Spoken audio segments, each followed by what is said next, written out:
હાલો, મારી ચેનલમાં તમારું સ્વાગત છે।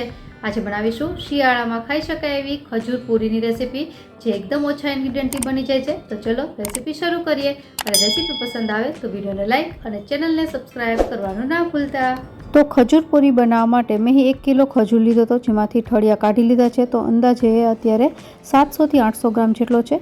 હવે આ ખજૂરને એકદમ ઝીણો સુધારી લેવાનો છે। તમે આ ખજૂર છે એ થોડો પોચો હોય એ ટાઈપનો લેવો, તો તમે જોઈ શકો છો એકદમ ઇઝીલી સુધારાઈ જાય છે। તો મેં બધો જ ખજૂર છે તૈયાર કરી લીધો છે। હવે આપણે ખજૂર પૂરી બનાવવા માટે ખજૂરને શેકવાનો છે, પણ ખજૂરને શેકતા પહેલાં આપણે એક પેનમાં 1/4 કપ જેટલો મિલ્ક પાવડર લેશું અને ત્યારબાદ એમાં 1/3 કપ જેટલું દૂધ એવું 2 વાર ઉમેરીશું। ખજૂર પૂરી બનાવતી વખતે જો તમારી પાસે માવો અવેલેબલ ન હોય તો તમે આવી રીતે મિલ્ક પાવડર અને દૂધ છે એ બંને મિક્સ કરી અને થોડીવાર ગેસ પર પકાવીને ત્યારબાદ ખજૂરમાં નાખશો તો એનો જે ટેસ્ટ છે એકદમ માવા જેવો જ આવશે। તો મેં નીચે મિક્સ કરી લીધું છે। હવે ગેસ પર રાખી અને આપણે મીડિયમ ટુ લો ગેસની ફ્લેમ પર આને 7 થી 8 મિનિટ માટે ઉકાળવાનું છે। એ થોડું ઘટ્ટ થઈ જશે, આપણે એને માવાના ફોર્મમાં નથી લઈ આવવાનું, જસ્ટ એક થોડું રબડી જેવું થીક થાય ત્યારબાદ હવે આપણે આમાં ઉમેરવાનું છે ઘી।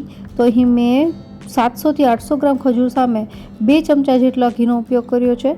તો મેં અત્યારે ઘી ઉમેરી દીધું છે અને એને પણ આપણે દૂધ અને મિલ્ક પાવડરના મિશ્રણ સાથે સરસ રીતે મિક્સ કરી લેશું।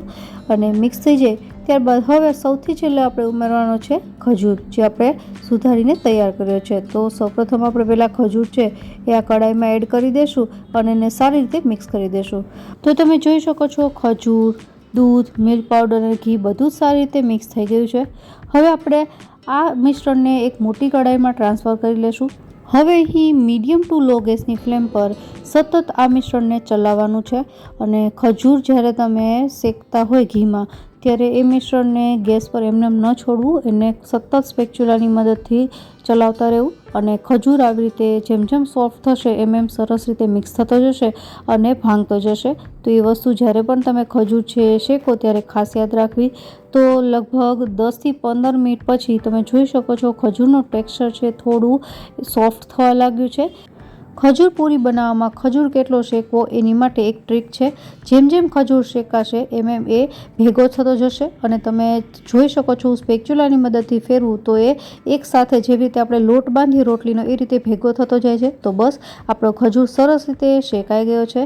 હવે આપણે આમાં એડ કરવાના છે ડ્રાયફ્રૂટ। તો મેં અહીં કાજુ ને બદામના ટુકડા છે કરી લીધા છે, જો તમારે શેકીને ઉમેરવા હોય તો ઉમેરી શકો, મેં એમને આમનામ જ ઉમેર્યા છે અને એને સારી રીતે મિક્સ કરી દઈશું। અને હવે આ આપણું જે ખજૂર પૂરીનું મિશ્રણ તૈયાર થઈ ગયું છે તો ગેસ બંધ કરી દઈશું અને અત્યારે જે મિશ્રણ તૈયાર કર્યું છે એને એક પ્લેટમાં કાઢી લઈએ અને 5 થી 10 મિનિટ માટે ઠંડુ થાય ત્યારબાદ એમાંથી આપણે પૂરી બનાવીશું।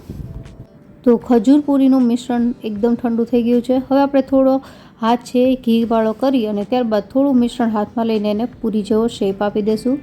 તો તમે જોઈ શકો છો પૂરી જેવો શેપ મેં આપી દીધો છે અને એની કિનારી પણ એકદમ સરસ રીતે સેટ કરી દેવાની। અને હવે આ ખજૂર પૂરી છે એને આપણે સૂકા ટોપરાના ખમણમાં આવી રીતે રગદોળી દેવાનું છે, જેથી દેખાવ પણ સરસ લાગશે અને ઉપરથી કાજુને એક ટુકડો લગાવી દઈશું। તો આપણી આ ખજૂર પૂરી તૈયાર છે અને હવે આપણે આ જ રીતે બધી જ ખજૂર પૂરી બનાવી લેશું। તો છે ને કેટલી આસાન બનાવી, શિયાળામાં ગુણકારી એવી આ ખજૂર પૂરીની રેસીપી તમને ખૂબ જ પસંદ આવી હશે।